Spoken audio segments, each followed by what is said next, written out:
नमस्कार विद्यार्थी मित्रांनो, मी संदेश.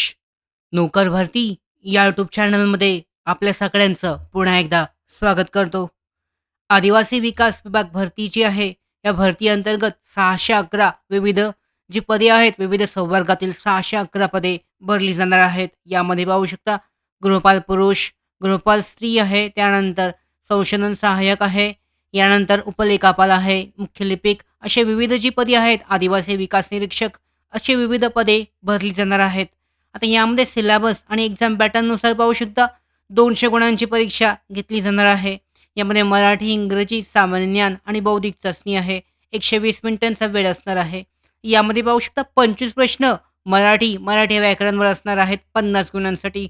यासाठीच आजच्या या सेशनमध्ये मराठी व्याकरणवर आधारित येणारे जे प्रश्न आहेत, IBPS द्वारे ही परीक्षा जी आहे, भरती परीक्षा IBPSद्वारे घेण्यात येणार आहे आणि यासाठी IBPSचा जो पॅटर्न आहे, या पॅटर्ननुसार येणारे महत्त्वाचे जे प्रश्न आहेत, मराठी व्याकरणवर विचारले जाणारे हे महत्त्वाचे प्रश्न आपण पाहूयात. पहिला प्रश्न आहे यामध्ये पाहू शकता आजच्या सेशनमध्ये हा दुसरा जो व्हिडिओ आहे, आदिवासी विकास विभाग भरती अंतर्गत पहिला व्हिडिओ जो आहे प्लेलिस्टमध्ये तुम्ही चेक करू शकता. त्याचबरोबर परीक्षा पॅटर्न आणि सिलेबस संदर्भात विस्तारित जो व्हिडिओ केलेला आहे, तो सुद्धा प्लेलिस्टमध्ये आहे, चेक केला जाऊ शकतो. तर प्रश्न पाहूयात. पहिला प्रश्न आहे, तो चांगले गाणे गात होता. मराठी व्याकरणवर आधारित हा प्रश्नसंच आहे. मराठी व्याकरणसाठीचे महत्त्वाचे प्रश्न पाहूयात IBPS पॅटर्ननुसार. पहिला प्रश्न, तो चांगले गाणे गात होता. हायलाइट केलेला शब्दाचा प्रकार ओळखायचा आहे. पाहू शकता यामध्ये जो हायलाइट केलेला शब्द आहे, त्यामध्ये तुमचं जे हायलाइट केलेला शब्द म्हणजे याच्यामध्ये जो शब्द आहे, तो चांगले गाणे गात होता. यामध्ये हायलाइट म्हणजेच महत्त्वाचा शब्द जो आहे, या शब्दाचा प्रकार ओळखायचा आहे. तर पाहू शकता यामध्ये हायलाइट केलेला शब्द आहे तो. आता तो हा शब्द आहे, हायलाइट केलेला आहे. तर या शब्दाचा प्रकार ओळखायचा आहे. पर्याय यासाठीचे: प्रथम पुरुषवाचक सर्वनाम, द्वितीय पुरुषवाचक सर्वनाम, तृतीय पुरुषवाचक सर्वनाम आणि यापैकी नाही. तर पाहू शकता तो हे जे हायलाइट केलेलं नाव आहे, हे द्वितीय पुरुषवाचक सर्वनाम आहे. म्हणजेच पर्याय क्रमांक बी बरोबर आहे. द्वितीय पुरुषवाचक सर्वनाम. याचं कारण पाहू शकता समोरच्या व्यक्तीचे नाव न घेता त्याच्यासाठी आपण जी सर्वनाम वापरतो, त्यास द्वितीय पुरुषवाचक सर्वनाम म्हटलं जातं. आता पहिल्यांदा जे वापरतो नाव घेतल्यानंतर प्रथम पुरुषवाचक, तृतीय पुरुषवाचक आणि द्वितीय पुरुषवाचक, म्हणजे तो हे जे आहे, हे द्वितीय पुरुषवाचक सर्वनाम आहे. प्रश्न क्रमांक दुसरा, हा जिंकणारा घोडा आहे. विशेषणाचा प्रकार ओळखायचा आहे. शब्द वाक्य असं आहे, हा जिंकणारा घोडा आहे. आता या विशेषणाचा प्रकार ओळखायचा आहे. कोणतं विशेषण यामध्ये वापरण्यात आलेलं आहे?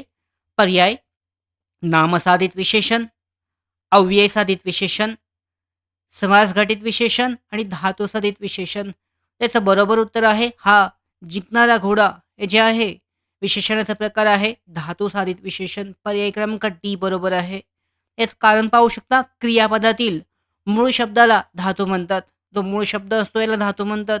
धातूंना प्रत्यय जोडून त्यांच्या नामापूर्वी विशेषणासारखा उपयोग होतो. यामध्ये पाहू शकता घोडा आहे, नाम आहे, जिंकणे क्रियापद आहे, जिंकणारा क्रियापदाच्या विशेषणासारखा उपयोग केला जातो. तर यामुळे धातुसाधित विशेषण हे याचं उत्तर बरोबर आहे.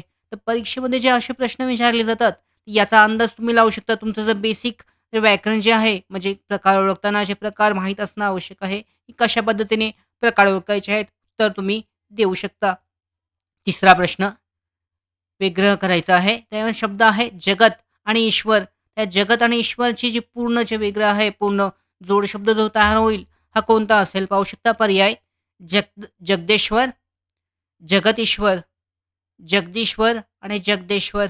याचं बरोबर उत्तर आहे जगदीश्वर. हा जो शब्द आहे विग्रह करून बरोबर उत्तर येत आहे जगत आणि ईश्वर. याचं उत्तर जे आहे पूर्ण शब्द आहे जगदीश्वर. पर्याय क्रमांक सी बरोबर आहे. प्रश्न क्रमांक चौथा, रामाने धनुष्य मोडले या वाक्यातील क्रियापदाचा प्रकार ओळखायचा आहे. पाहू शकता हे जे शब्द आहेत, यामध्ये शब्द कोणतेही वेगवेगळे असतील, पण अशा पद्धतीचा शब्द जो प्रश्न आहे, हा विचारला जातो. क्रियापदाचा प्रकार ओळखा. आता यामध्ये क्रियापद आहे, या क्रियापदाचा प्रकार ओळखायचा आहे. तुम्हाला फक्त क्रियापद कोणतं आहे आणि हे जे वाक्य आहे, वाक्य कोणते असू द्या, क्रियापदाचा प्रकार आहे तो ओळखणं म्हणजे जे बेसिक आहे, या पद्धतीने क्रियापदाचा प्रकार ओळखता आला पाहिजे. तर यामध्ये पाहू शकता पहिला पर्याय आहे यासाठीचा सकर्मक. यामध्ये दुसरा आहे अकर्मक, सी आहे प्रायोजक आणि डी आहे शक्य क्रियापद. आता हे चारही जे आहेत हे क्रियापदाचे प्रकार आहेत. तर यामध्ये रामाने धनुष्य मोडले हा कोणत्या क्रियापदाचा प्रकार आहे? तर पाहू शकता रामाने धनुष्य मोडले हे सकर्मक क्रियापदाचा प्रकार आहे. पर्याय क्रमांक ए बरोबर आहे सकर्मक क्रियापद. कर्मक क्रियापद कसं ओळखायचं? प्रयोजक क्रियापद कसं ओळखायचं? शक्य क्रियापद कसं ओळखायचं? हे तुम्हाला माहीत असणं आवश्यक आहे. तर सकर्मक क्रियापद ज्या क्रियापदाचा अर्थ पूर्ण होण्यास क्रियापदाची गरज असते, त्यास सकर्मक क्रियापद म्हणतात. आता क्रियापदाचा अर्थ जो आहे, रामाने धनुष्य मोडले या क्रियापदाचा अर्थ पूर्ण होण्यास क्रिया जी आहे, पूर्ण होण्याची आवश्यकता आहे. म्हणजे पाहू शकता ही क्रिया पूर्ण झालेली आहे. म्हणजेच सकर्मक क्रियापद आहे. म्हणजेच पर्याय क्रमांक ए उत्तर सकर्मक क्रियापद बरोबर आहे. प्रश्न क्रमांक 5वा. आकाशात काळे ढग जमतात तेव्हा पक्ष्यांचा थवा घरट्याकडे निघतो. आता पाहू शकता 2 वाक्य आहेत. 2 वाक्यामध्ये जेव्हा, तेव्हा अशा पद्धतीने तेव्हा वापरण्यात आलेलं आहे यामध्ये. तर यामध्ये कोणत्या प्रकारचं वाक्य आहे? व हे ओळखायचं आहे. पाहू शकता आकाशात काळे ढग जमतात तेव्हा पक्ष्यांचा थवा घरट्याकडे निघतो. म्हणजे तेव्हा हे शब्द वापरून 2 जी वाक्य आहेत ते जोडलेली आहेत. तर यामध्ये काय आहे पाहू शकता पर्याय संयुक्त वाक्य, मिश्र वाक्य, केवल वाक्य आणि यापैकी नाही. तर तुम्हाला माहीत असणं आवश्यक आहे केवल वाक्य कधी वापरलं जातं. यानंतर पाहू शकता मिश्र वाक्य कधी वापरलं जातं. संयुक्त वाक्य जे आहे हे कधी वापरलं जातं. याबद्दल तुम्हाला जी माहिती आहे ती असणं आवश्यक आहे. तर पाहू शकता याचं बरोबर उत्तर आहे या शब्दाचं मिश्र वाक्य. यामध्ये स्पर्धा परीक्षांमध्ये तुम्हाला दुसरं वाक्य दिले जाईल. यामध्ये संयुक्त वाक्य जे आहे ते सुद्धा ओळखणं तुम्हाला गरजेचं आहे. केवळ वाक्य कोणतं असतं ते सुद्धा ओळखणं गरजेचं आहे. यामध्ये पाहू शकता मिश्र वाक्य हे कशाला म्हटलं जातं? आकाशात काळे ढग जमतात तेव्हा पक्ष्यांचा धावा घरट्याकडे निघतो. आता हे मिश्र वाक्य आहे. तेव्हा, जेव्हा हे जे उभयान्वयी अव्यय यामध्ये वापरले गेल्याने हे मिश्र वाक्य आहे. जेव्हा, तेव्हा या पद्धतीचे. यामध्ये केवल वाक्य जे आहे आपण उद्गारवाचक चिन्ह वापरतो. यामध्ये केवल वाक्य असतं. या पद्धतीने मिश्र वाक्य हे उत्तर बरोबर आहे. प्रश्न क्रमांक 6वा. खालीलपैकी परिणामवाचक क्रियाविशेषण नसलेला शब्द ओळखायचा आहे. परिणामवाचक क्रियाविशेषण नसलेला शब्द यामध्ये कोणता आहे? पर्याय भरपूर. भरपूर म्हणजे क्रियाविशेषण आहे.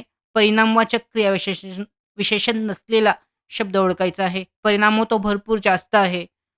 दुसरा पर्याय फुकट आहे. हेच उत्तर बरोबर आहे. पर्याय क्रमांक बी फुकट हे बरोबर आहे.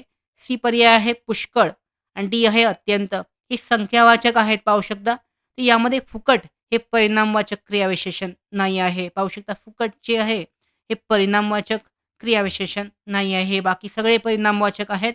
भरपूर आहे, पुष्कळ, अत्यंत. फुकट जे आहे हे परिणामवाचक क्रियाविशेषण नसलेला शब्द आहे. प्रश्न क्रमांक 7वा. अंडरलाईन केलेल्या शब्दाची जात ओळखायची आहे. पाहू शकता इथे शब्द आहे. या टोपीखाली दडलंय काय? आता यामध्ये टोपीखाली हा जो शब्द आहे, या शब्दाची जी जात आहे ती ओळखायची आहे. पर्याय यासाठीचे क्रियाविशेषण अव्यय, शब्दयोगी अव्यय, उभयान्वयी अव्यय आणि केवळ प्रयोगी अव्यय. तर पाहू शकता टोपीखाली हा जो शब्द आहे, या शब्दामध्ये खाली हे शब्दयोगी अव्यय वापरण्यात आलेलं आहे. म्हणजेच याचं उत्तर बरोबर आहे शब्दयोगी अव्यय. जेव्हा खाली, वर हे जे शब्द आपण वापरतो, त्यामध्ये जो जात असते, शब्दाची जात, यामध्ये पाहू शकता शब्दयोगी अव्यय हे बरोबर आहे. शब्दयोगी अव्यय हे खाली हे क्रियाविशेषण नामाला जोडून आल्याने हे शब्दयोगी अव्यय आहे. शब्दयोगी अव्यय कसा ओळखायचा यावरून तुम्हाला समजू शकतं. त्याचबरोबर क्रियाविशेषण अव्यय, उभयान्वयी अव्यय, केवळ प्रयोगी अव्यय कसे ओळखायचे याबद्दल सुद्धा तुम्हाला डिटेलमध्ये माहिती असणं आवश्यक आहे. प्रश्न क्रमांक 8वा. खालीलपैकी कोणत्या सर्वनामात लिंगवचन भेदानुसार बदल होत नाही? आता पर्यायामध्ये जे सर्वनाम देण्यात आलेली आहेत, या सर्वनामांमध्ये कोणत्या सर्वनामांमध्ये लिंगवचन भेदानुसार बदल होत नाही? पाहू शकता मी, त्यानंतर तुम्ही, कोण आणि जो. तर यामध्ये पाहू शकता कोण हा जो शब्द आहे, यामध्ये तुम्ही जर लिंग सर्वनामाचं आहे वचन, वचन म्हणजे एकवचनानं वचन केलं, ते कोण त्यामध्ये पाहू शकता वचन जरी बदललं, भेदानुसार जरी बदललं, तरी तो हा शब्द सेम राहतो. यामुळे तो हे जे उत्तर आहे, हा सर्वनाम जो आहे, यामध्ये कोणत्याही प्रकारचा बदल होत नाही. म्हणून पर्याय क्रमांक सी बरोबर आहे. प्रश्न क्रमांक 9 ज्या सामासिक शब्दांमध्ये दोन्ही पदांना महत्त्व नसून त्यावरून तिसऱ्या गोष्टीचा बोध होतो, असा समास कोणता? पाहू शकता. समासाची व्याख्या आहे. असा समास जो आहे, ज्या सामासिक शब्दांमध्ये आता सामासिक शब्द देण्यात आलेला आहे समजा आणि त्यावरून तुम्हाला समास ओळखायचा आहे. त्या समासाची व्याख्या तुम्हाला माहीत असेल, तुम्ही समास ओळखू शकता. ज्या सामासिक शब्दांमध्ये दोन्ही पदांना महत्त्व नसून त्यावरून तिसऱ्या गोष्टीचा बोध होतो, असा समास कोणता आहे? पर्याय कर्मधारय समास, बहुव्रीही समास, द्वंद्व समास आणि अव्ययीभाव समास. तर पाहू शकता ज्या सामासिक शब्दांमध्ये दोन्ही पदांना महत्त्व नसून त्यावरून तिसऱ्या गोष्टीचा बोध होतो त्यास बहुव्रीही समास असे म्हटले जाते.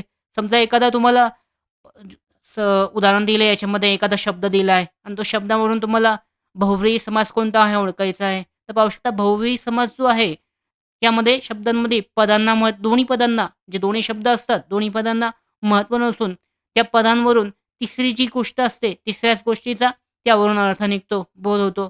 त्याला बहुव्रीही समास असे म्हटले जाते. महत्त्वाचं आहे. लक्षात ठेवलं तर याचं उत्तर दिलं जाऊ शकतं. 1 मार्क्स हमखास मिळू शकतो. प्रश्न क्रमांक 10 खालीलपैकी कोणता शब्द गुजराती भाषेतून मराठीत आला आहे? पाहू शकता. हे ठरलेले शब्द विचारले जातात. हा जो प्रश्न आहे, मराठी भाषेतून आलेला शब्द, कानडी भाषेतून आलेला शब्द आहे, गुजराती भाषेतून आलेला शब्द आहे, त्यानंतर अरबी भाषेतून आहे, फारसी भाषेतून असा एक प्रश्न हमखास ठरलेला असतो. तर पाहू शकता, हा जो गुजराती शब्द आहे, यामधील कोणता आहे असं विचारण्यात आलेलं आहे. यासाठी पर्याय तूप आहे, सिनेमा, मेहनत आहे आणि दलाल आहे. तर पाहू शकता दलाल हा जो शब्द आहे, हा गुजराती भाषेतला शब्द आहे. मराठी भाषेमध्ये जशास तसा हा शब्द वापरण्यात आलेला आहे. पर्याय क्रमांक डी बरोबर आहे. यानंतर पाहू शकता तूप हा जो शब्द आहे, हा कानडी भाषेतून आलेला शब्द आहे. कानडी भाषेतून आपल्याकडे मराठी भाषेमध्ये वापरण्यात येणारा शब्द आहे. यानंतर सिनेमा हा शब्द पाहू शकता इंग्रजी भाषेतला शब्द आहे आणि त्यानंतर मेहनत हा अरबी भाषेतून मराठी भाषेमध्ये वापरला जाणारा शब्द आहे. तर अशा पद्धतीने हे जे शब्द आहेत, वेगवेगळ्या भाषेतून मराठीमध्ये आलेले शब्द याबद्दलचा एक प्रश्न नक्कीच विचारला जातो. तर या पद्धतीने शब्द लक्षात ठेवणं आवश्यक आहे.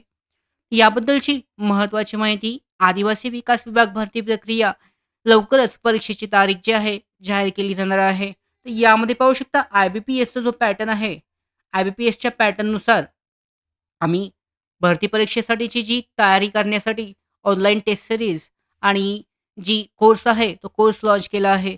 यामध्ये सगळे सेक्शन कव्हर केले आहेत. रिझनिंग आहे, अंकगणित आणि बुद्धिमत्ता, इंग्रजी ग्रामर आहे, सामान्य ज्ञान आहे, जनरल नॉलेज, मराठी आणि मराठी भाषा आणि व्याकरण आहे.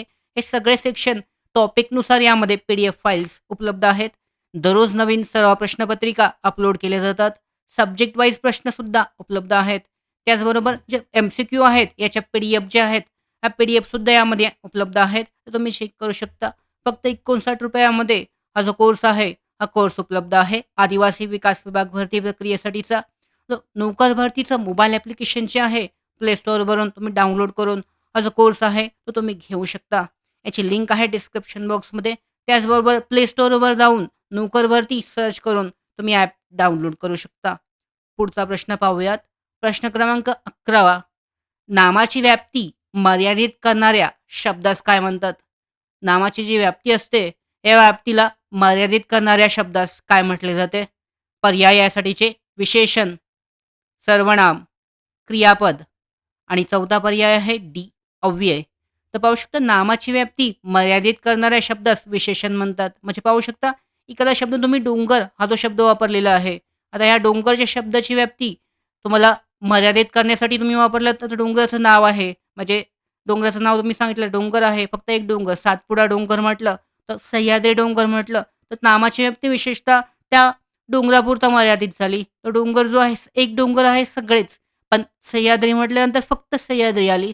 या पद्धतीने नामाची व्याप्ती जी आहे मर्यादित झाल्यामुळे त्या नामाला विशेषण असे म्हटले जाते. डोंगरला आपण सह्याद्री डोंगर म्हटलं म्हणजे त्याला विशेषण दिलं म्हणजेच त्याची व्याप्ती मर्यादित झाली. प्रश्न क्रमांक 12 दिलेल्या वाक्याचा प्रकार ओळखायचा आहे. पाहू शकता वाक्य आहे विदर्भात कापूस फार पिकतो. हा वाक्य आहे पाहू शकता डिटेलमध्ये. विदर्भात कापूस फार पिकतो. ह्या वाक्याचा प्रकार ओळखायचा आहे. पर्याय यासाठीचे विधानदर्शक, विधानार्थक आहे. यानंतर इच्छाप्रदर्शक, आज्ञार्थक आणि प्रश्नार्थक. तर पाहू शकता प्रश्न असा आहे, विदर्भात कापूस फार पिकतो. तर यामध्ये काहीतरी विधान दिलेलं आहे. म्हणजेच पाहू शकता उत्तर आहे विधानार्थक. इच्छा असेल, एखादी इच्छा दर्शवली आहे, तर इच्छा प्रदर्शक आहे. आज्ञार्थक, आज्ञा प्रदर्शक आहे. प्रश्नार्थक, प्रश्नार्थी वाक्य हे अशा पद्धतीने असतं. प्रश्न दर्शवला असेल तर विधान आहे म्हणजेच विधानार्थक. अशा पद्धतीचा सोपा प्रश्न एक गुण हमखास तुम्हाला मिळवून देतो. तर या पद्धतीचा प्रश्नसुद्धा असतोच. प्रश्न क्रमांक 13वा काळ ओळखण्याबद्दलचा एक प्रश्न असतो. तिचे जीवन उदास झाले या वाक्यातील काळ ओळखायचा आहे. पाहू शकता तिचे जीवन उदास झाले या वाक्यामध्ये कोणता काळ आहे? पर्याय पूर्ण वर्तमान काळ, पूर्ण भूतकाळ, पूर्ण भविष्यकाळ आणि अपूर्ण भूतकाळ. तर हे जे वाक्य आहे, या वाक्यामध्ये पाहू शकता पूर्ण भूतकाळ वापरण्यात आलेला आहे. म्हणजेच पर्याय क्रमांक बी बरोबर आहे. तिचे जीवन उदास झाले, पूर्ण क्रिया झालेली आहे म्हणजेच पूर्ण भूतकाळ बरोबर आहे. प्रश्न क्रमांक 14वा खालीलपैकी तत्पुरुष समासाचे उदाहरण कोणते आहे? आता तत्पुरुष समास कसा ओळखायचा याबद्दल जर माहिती असेल, तर यामधून तत्पुरुष समासाचं उदाहरण तुम्ही ओळखू शकता. पर्याय महात्मा, लंबोदर, नीरज आणि आजन्म. तर पाहू शकता नीरज, नीरात जन्मणारा म्हणजेच उपपद आहे. तत्पुरुष समास आहे म्हणजेच नीरज जे आहे हे बरोबर आहे. आता समास कसे ओळखायचे हे जर माहीत असेल, तर तुम्ही तत्पुरुष समास किंवा इतर जे समास आहेत, या समासाच्या प्रकाराचं उदाहरण जे आहे ते तुम्ही ओळखू शकता. प्रश्न क्रमांक 15वा साऱ्यांनी मनसोक्त हसावे या वाक्यातील प्रयोग ओळखायचा आहे. हे सुद्धा ठरलेलं असतं. प्रयोगावरती सुद्धा एक प्रश्न विचारला जातो. कारण 25 प्रश्न आहेत. वेगवेगळे जे मराठी व्याकरणातले जे महत्त्वाचे सेक्शन आहेत, यावर एक प्रश्न हमखास असतो. साऱ्यांनी मनसोक्त हसावे या वाक्यातील प्रयोग ओळखायचा आहे. पर्याय सकर्मक कर्तरी प्रयोग. दुसरा पर्याय आहे अकर्मक कर्तरी प्रयोग. सी पर्याय आहे कर्मणी प्रयोग आणि डी पर्याय आहे यासाठीचा भावे प्रयोग. तर पाहू शकता सारांनी मनसोक्त हसावे भाव दर्शवण्यात आलेला आहे म्हणजेच भावे प्रयोग हे उत्तर बरोबर आहे. पर्याय क्रमांक डी जो आहे भावे प्रयोग याचं उत्तर बरोबर आहे. प्रश्न क्रमांक 16वा वाल्मिकीने रामायण ग्रंथ लिहिला या वाक्यातील रामायण हा जो शब्द आहे या शब्दाचा प्रकार कोणता आहे?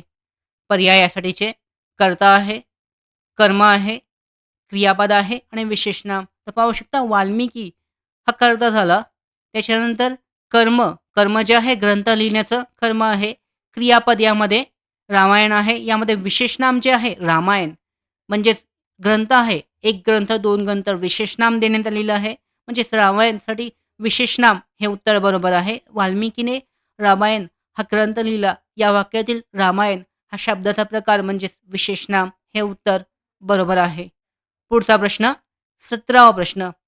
पुढील वाक्यातील जी हायलाइट केलेला शब्द आहे या शब्दाची विभक्ती ओळखायची आहे.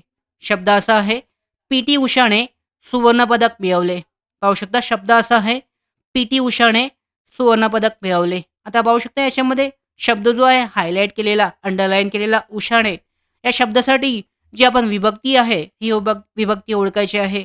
पर्याय आहेत यासाठीचे प्रथमा, दुसरा पर्याय तृतीया, सी पर्याय आहे सप्तमी आणि डी पर्याय संबोधन. तर या ज्या विभक्ती असतात त्या विभक्ती कशा पद्धतीने ओळखायच्या, कोणत्या प्रत्यय कधी वापरला जातो हे माहीत असणं आवश्यक आहे. पाहू शकता विभक्ती त्याच्यामध्ये एकवचनीसाठीचे प्रत्यय, अनेकवचनीसाठीचे प्रत्यय आणि कारकर्त्यासाठीचे प्रत्यय. तर यामध्ये प्रथमा जी आहे यासाठी मी वापरतो आपण, कर्ता प्रत्यय नसतो. द्वितीयसाठी पाहू शकता सलाते आणि सलानाते हे वापरलं जातं. एकवचनी आणि अनेकवचनीसाठी यामध्ये पाहू शकता तो द्वितीय आपण याचं उत्तर आहे बरोबर उत्तर तृतीय आहे. तर यामध्ये उषाने ने वापरण्यात आलेलं आहे. तर पाहू शकता तृतीय ने एशी आणि नी एशी यामध्ये ने एशी जे आहे एकवचनीसाठी म्हणजेच नेसाठी तृतीय विभक्ती हे बरोबर आहे. यानंतर चतुर्थीसाठी पाहू शकता सलाते आणि सलानाते आहे संप्रदान. पंचमीसाठी ऊन आणि हूण आहे. षष्टीसाठी चा, ची आणि चे आहे. त्यानंतर सप्तमीसाठी त, ई आणि आ आणि शेवटी संबोधनसाठी आपण फक्त अनेक वचनेसाठी नो वापरतो. तर हे विभक्ती प्रत्यय जर लक्षात ठेवले, तर हा सुद्धा एक गुण जो आहे, तो हमखास आपण मिळवू शकतो. विभक्ती ओळखण्यासाठीचा कोणती विभक्ती आहे यामध्ये विभक्ती प्रत्यय ओळखायचा आहे. तर उषा नी आपण तृतीया जी आहे, तृतीयामध्ये यामध्ये पाहू शकता इथे देण्यात आलेलं आहे. तृतीया विभक्तीमध्ये ने, एशी एकवचनी आणि निशीही यासाठी अनेकवचनी. तर अशा पद्धतीने हे प्रत्यय वापरले जातात. अशा पद्धतीने जी भरती प्रक्रिया आहे, आदिवासी विकास विभाग भरती प्रक्रिया 611 जागांसाठीच्या या भरतीमध्ये मराठी व्याकरण जे आहे IBPS पॅटर्नद्वारे अशा पद्धतीचे प्रश्न विचारले जाणार आहेत. संभावित प्रश्न, महत्त्वाचे प्रश्न आहेत. अशा पद्धतीने तयार करणं आवश्यक आहे. या भरती संदर्भातल्या महत्त्वाच्या अपडेट्स मिळवण्यासाठीच नोकर भरतीच्या यूट्यूब चॅनलला सबस्क्राईब करा.